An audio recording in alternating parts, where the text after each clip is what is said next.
On today's episode, we talk about the challenges landlords face with new legislation, the frustration among landlords and letting agents with the court backlog, and the costly upgrades landlords face in meeting EPC C targets, with our special guest, Head of Policy and Campaigns at Propertymark, Timothy Douglas. Thank you so much for joining me today, Timothy. It's really great to have you on to talk more about the private rented sector, as we've got lots and lots of things coming up this year with the Renters' Rights Act in May, also the Scottish and Welsh elections as well, and also obviously further down the line we've got EPC targets coming in as well.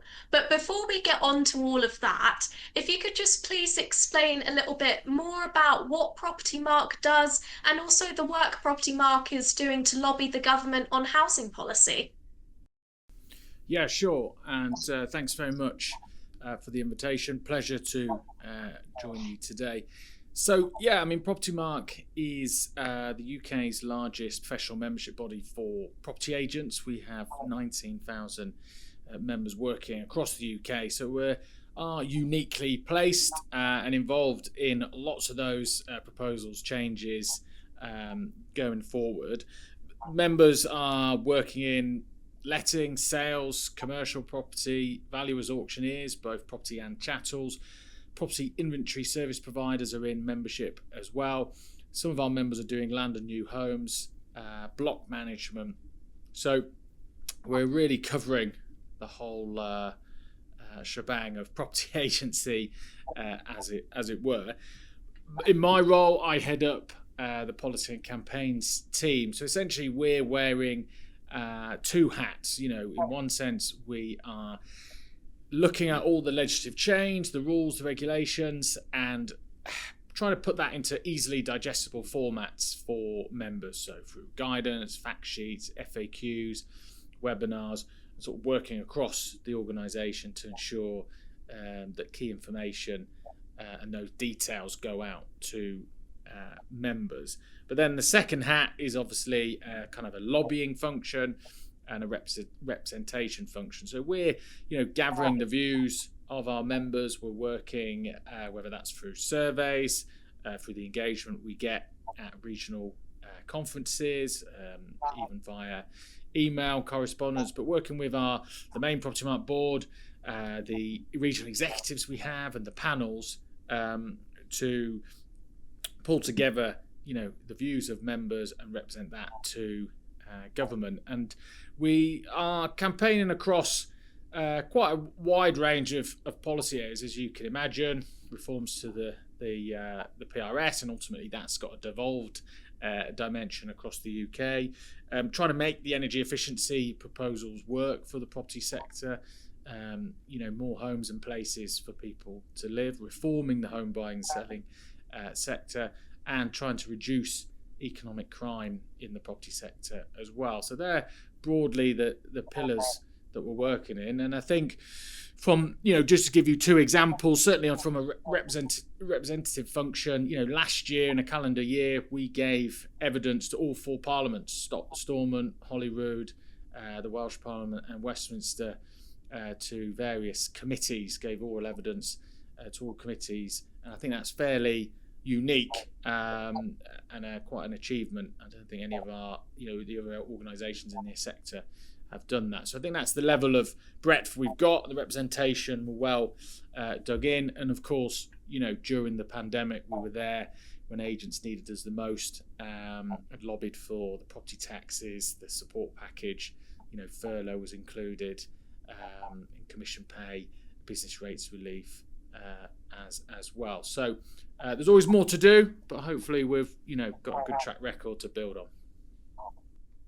Exactly, and thank you for giving an overview on that. And as you said, there is a lot of work and a lot of reforms obviously happening at the moment. And with all these reforms, we've heard in the news about landlords looking to leave the market or switch strategies due to regulation changes and tax pressures.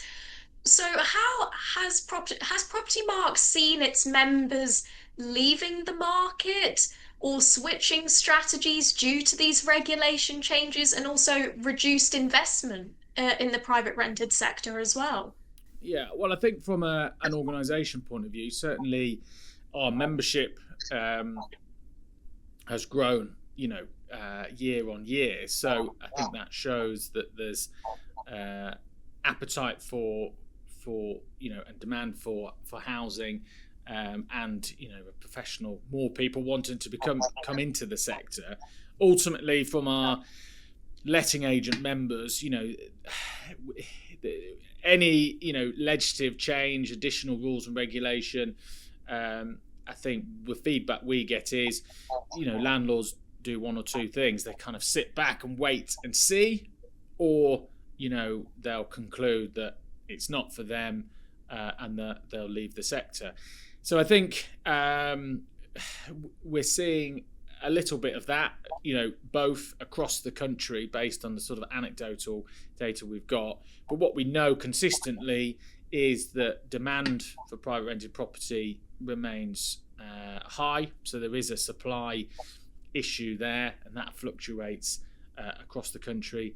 But we are seeing actually shorter void periods. So I think that's where people are staying in properties, or the demand for a better property and a better managed property is being snapped up. So I think we're definitely seeing a competitive market, and a range of factors from landlords leaving, or landlords not wanting to expand their portfolio, or there just not being enough supply in the first place. But certainly in England, with the Renters' Rights Act, there's definitely, I think, a move for more landlords are certainly looking at that fully managed model. And again, it's that decision. Do they use an agent, or do they almost bite the bullet and do themselves? And we know from a large member in Wales, when the Renting Homes Wales Act changes came through, their fully managed portfolio went up 10%. That's really interesting to hear that, actually, specifically with the void periods as well. And as you say, I think a lot of landlords are weighing up at the moment whether to have a fully managed property by letting agents or self-managing. And of course, a lot of letting agents under the Renters' Rights Act will be responsible for many of the operational changes and helping support landlords through that. So what do Propertymark members expect to see from that? What kind of support or guidance do they want from the government in order to help them navigate these changes? Yeah, I think there were probably two things that were screaming to the sector when the legislation was working its way through, and in its final hurdles in Parliament was very much we needed, and we pushed for a long leading time, or as long as a leading time as possible. On average, I think government on a good day tends to give you 6 months. On a not so good day, you're looking at a bit less than that. Although they have, in certainly the Tenant Fees Act had other 12-month transition periods built in, but ultimately they've not decided to do that with the tenancy transition in England. So I think we needed the timeline, and I think the government, to give them credit, did outline their phases relatively early and did give the sector roughly 6 months or so to get organised and understand those changes. Certainly from Propertymark's point of view, all of our members have access to our toolkit, which has got detailed fact sheets, FAQs. We did 6 roadshows across the country. We've had a series of webinars. There's a student guide, tenant guide, information to give out to landlords and tenants as well. So we've updated that as we go, but we've definitely tried to put our arm around member agents, dissect the changes in detail, and ensure that they can understand that, apply it in their business, and work with their teams to educate themselves. And that's obviously going to be on an ongoing basis. And I think our message consistently to be agencies, well, now's the time almost to show your worth. All those things we've just previously talked about, the challenges for potential landlords, there's an opportunity there to say, well, yeah, there are changes, but we can help you with them. We can take management on. We can do things that perhaps your lifestyle portfolio or time doesn't allow. And I think what's key from an agent point of view is getting their kind of process and procedures right. Big emphasis on local authorities, we know, and their enforcement role, and a big evidence on that evidence-based grounds for possession, and obviously property conditions is under the spotlight. So making sure documentation, check-in, check-out reports, inventory, all that stuff, onboarding, knowing your tenants, knowing what's going in the property is going to be really important. Exactly. It will be very important. And that's great to hear about how Propertymark is supporting its members navigating these changes as well. As at the moment, if any government ministers are watching, hopefully they can give some more clarity and certainty on this. And of course, another thing as well that a lot of letting agents and landlords are worried about with the Renters' Rights Act coming into force is, of course, the huge court backlog that we have at the moment. What would Propertymark like the government to do to tackle this court backlog? As at the moment, it just seems never ending. Sure, yeah, there's a real frustration, I think, with that from agents, and that was played out, certainly the lobbying we did, and I know others did through the passage of the bill. And I think the previous Conservative government almost recognised that by sort of putting a trigger in place that certain the reforms wouldn't kick in until the court and the digitalisation was in capacity. I think from our point of view, something we've sort of consistently campaigned on and are continuing to do is around the kind of role of bailiffs and sort of enforcing the possession procedures. So we did some work last year with the High Court Enforcement Officers Association, which looked at sort of the time it took using a High Court Enforcement Officer versus a county court bailiff, and there are significant increases, there are significant benefits in order, if during, if you can get the district judge of the county court to almost transfer up from a county court bailiff to a High Court Enforcement Officer, we know that there are benefits to that. And it may be that, we've put proposals forward that if there's a delay for, say, X amount of months, more than 3 months, then that should automatically happen. So we'd certainly got a lot of feedback from members that the bailiff issue was one they were concerned about, and that's something we've tried to raise and will continue to push going forward. And I think, as you said at the beginning there's a lot of frustration among landlords and letting agents around this. So it's great to see Propertymark lobbying the government on this, and hopefully we get some more certainty and clarity. And another thing I wanted to ask you about is we hear from the government a lot that they want stronger regulation to tackle rogue landlords. Now, do you think that the enforcement powers already in place for this are sufficient, or is that actually the real issue is actually just a lack of resources among councils to actually tackle these rogue landlords effectively? Yeah, the reality is it's probably a bit of both. I think anyone working in the sector would say we've got enough legislation, there's plenty of rules and regulations. Legislation has just been passed, so there's more to come. So it's really about local authorities doing the inspections. I think inspections lead to enforcement. I think we have long said that there should almost be inspections league tables, so the local authorities are accountable for the work that they're doing, and ultimately through the Renters' Rights Act they will have to report on their sort of enforcement work going forward. So I think that's positive to see. We know local authorities are under strain, so they do continue to need to be resourced from central government, but they do need to target their resources ultimately funding allows them to have capacity, but they've got to have the desire with everything else that they're doing and all their other legal statutory duties to go out, inspect properties across their area, and ultimately target those bad operators and ensure that they're removed for the sector, or where that helping hand is needed, that they're offering that a solutions-based approach as well. But they've got to get out there and inspect property. Inspections will lead to enforcement. We've got enough legislation. We need to see, I think, more action on the enforcement front. Exactly, like you said there is, I think a lot of councils do tend to paint landlords sometimes as, evil, but I think it's worth pointing out that there are so many good letting agents and landlords out there that are doing such an incredible job at the moment. So I think it's also worth highlighting that as well.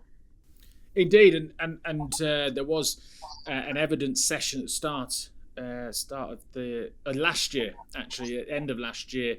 I was fortunate enough to give evidence on behalf of Propertymark to the Housing Committee, who were doing an inquiry into the conditions of private rented property, and I made that very point. Whilst there are problems out there, there is a lot of good, and how much do policymakers champion that, bring out good best practice case studies, and try and just change that narrative. I think that narrative of tenant good, landlord bad is not helpful, not where we need to be. So we need to, you're right, sort of promote the good and outlaw the bad. And I think we need policymakers, I think, to be a bit more neutral in that debate, and ultimately local authorities need that funding, need that guidance, that support, that capacity in order to do that, as well as everything else that they're legally bound to do.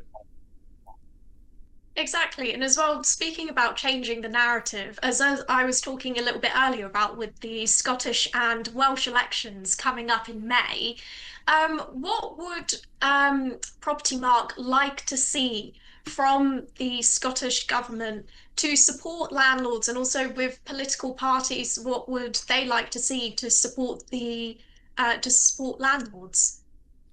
Sure. Well, I think it's certainly, if you think the Renters' Rights Act has meant that England and Westminster has been busy, the changes through the Housing Scotland Act have been bold and are significant, and certainly the changes we've had in Wales. I think if we start with Scotland, there's no doubt about it. The Scottish Parliament has declared a housing emergency, and that's ultimately based on as a supply crisis across the sector, but a big focus on a lack of temporary accommodation and the pressure on local authorities.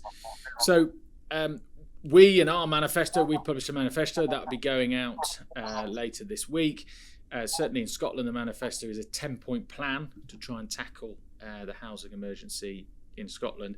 I think a couple of things that have been a real frustration for our members in Scotland, for both landlords and agents, is the changing tax regime. They're being hit by decisions made at the UK government level, but also they're being hit by higher rates of additional dwelling tax, which means 8% in Scotland now to buy a buy-to-let property. The tax bands bite in quite as you move up in that sort of lower to middle range property value as well. And we just don't think that's helpful for the private rented sector to be offer affordable housing. And then of course you've got policymakers in Scotland pushing for and delivering rent control, and we would argue, well, you've given a reason for rents to go up to some extent. So there is a frustration there around taxes.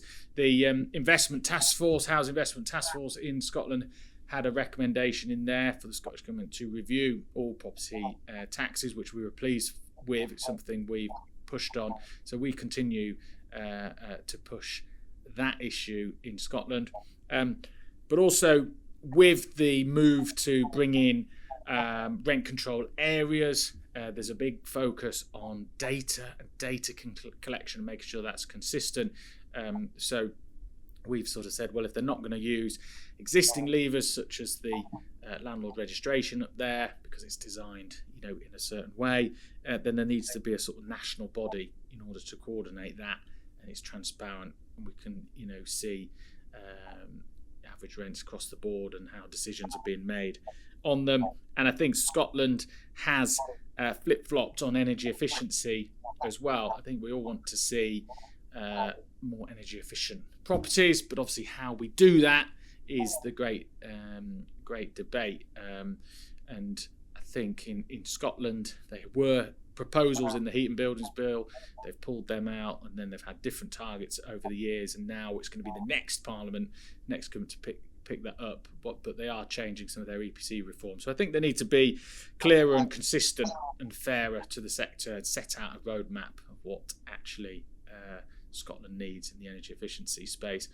In Wales, again, we were pushed for the delivery of a Welsh housing survey, and we're pleased that there's been commitments for that. So we want to see that come to fruition. Again, good data, good evidence means good evidence-based policy making, and I think that's got to be transparent.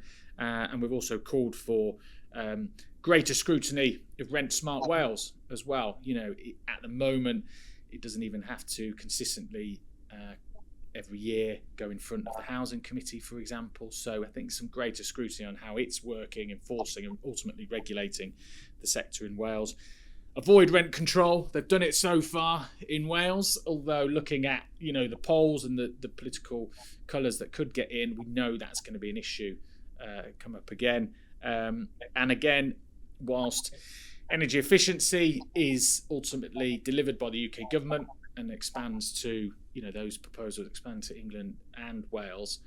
Wales does have powers to introduce grants, and they've had quite a successful project with the Development Bank in Wales providing grants for homeowners, and we think that could be extended to the private rented sector landlords as well.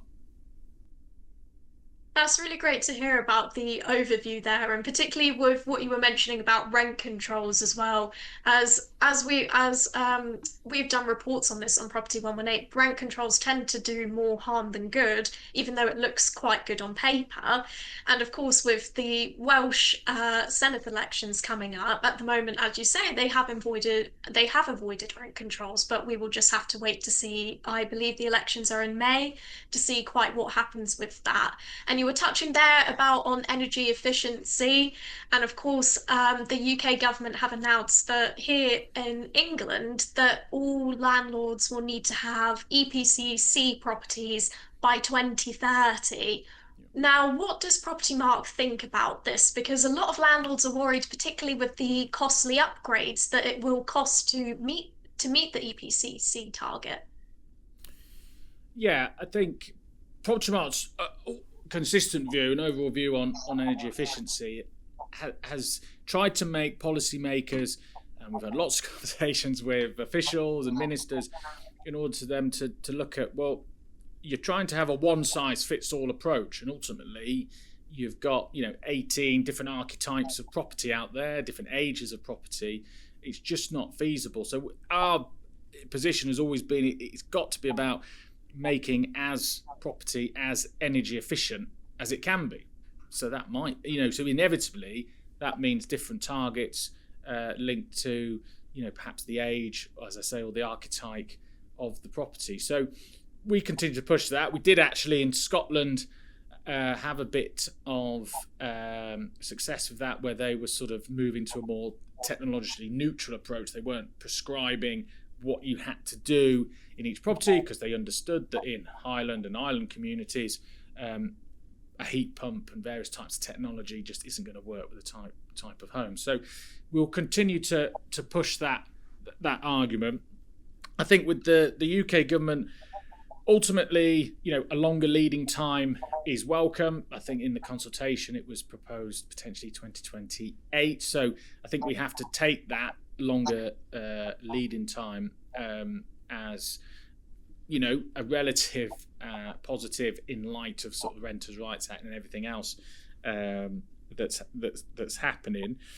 But ultimately, I think from an agent point of view, they need to be, as well as getting their heads around the Renters' Rights Act, working with their landlords to look at what does the portfolio, look like, what's that property going to look like in 5-10 years time with these changes, what changes can they do, are there major renovation planned, is there any quick wins that haven't been done already to improve the energy performance of the building. So I think we have to take that date as a relative success. Again, on the costs, there will be frustration out there, but the government have listened to some extent. UK government have listened to some extent, because in the consultation it was proposed at £15,000 and they've come down at 10, which is still a significant jump from the 3,500 cost cap we have at the moment. So I think we'll be lobbying for that to be lower and lowered again, and also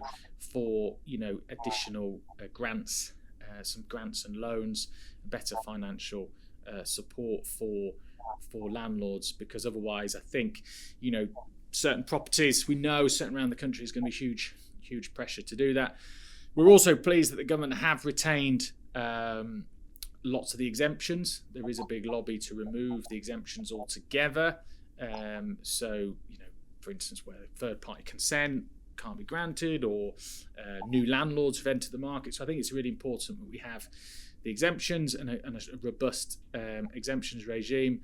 And ultimately, they have introduced a higher or lower value property rating, which I think is going to sit around £100,000. So obviously, if the changes of the property value changes impact 10% of that, be able to register an exemption. But I think perhaps maybe linking that lower value property value to perhaps the stamp duty thresholds, or the thresholds in Wales as well, would be a better way to go. So ultimately, we've seen the roadmap from the UK government.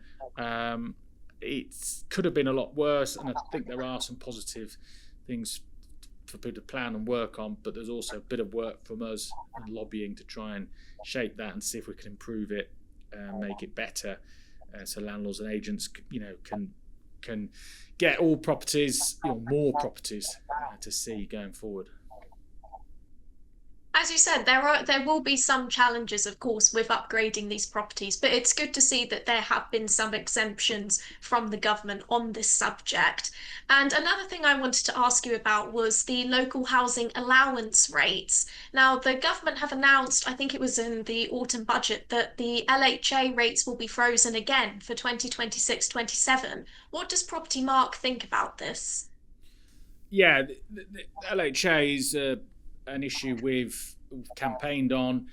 We've worked with sort of allies on the kind of landlord agent lobby side of things, but it's also an issue that we've lobbied on with the tenant groups as well. So it is something we've joined forces on across the spectrum, and we attend regular meetings with the Department of Work and Pensions and continue to raise it. So I think we remain frustrated, really, that the rates are frozen, because we know from members the impact they're having in certain parts of the market, and the limiting factor that they have for certain people to access private rented property. And I think that just again plays into the fact that landlords, agents are blockers or putting rents up for the sake of it, and I think there's a disconnect from policymakers in terms of the overall costs and the support that's needed for certain sectors of society to access housing. So it remains a frustration. We continue to lobby on it. We understand the costs involved from a government point of view, but I think it's like anything, the longer they put it off, those costs are going to continue to rise, and it's simply not working for kind of those who need it and those who need to access the sector across the country. And it's not just us saying that. The UK government get lobbied regularly by ministers in Wales and Scotland, and the housing minister in Scotland recently has written again to UK government ministers to get the freeze unlocked and have a sustainable local housing system going forward. Exactly, as you say there's a lot of frustration around this, but hopefully the government will listen to industry bodies such as Propertymark on this. Now, we've covered a lot of ground here during this interview, so my final question is, I'd like to ask you, what do you think of the future of the private rented sector?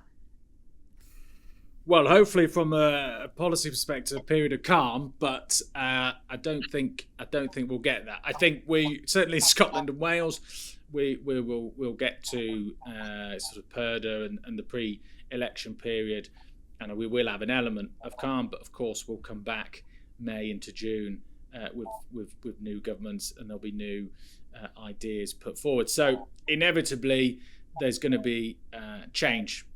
Change will continue, new rules and regulations. But I think, we've, as I said at the start, we've seen continued growth through our membership. So I think that shows a healthy sector and a healthy sector for agents to want to come into Propertymark membership, get qualified, get trained, and be part of our network. And ultimately, as I said, we continue to see huge demand for private rented sector property, and I don't see that changing. So ultimately, that means we need private rented property, we need good landlords, we need good agents supporting consumers, making sure we get it right. We've got a thriving private rented sector going forward. Exactly, like you said there, let's hope that the future for the private renting sector, that it's thriving. Well, I think that's the perfect way to end the interview, Timothy. So thank you so much for joining me today.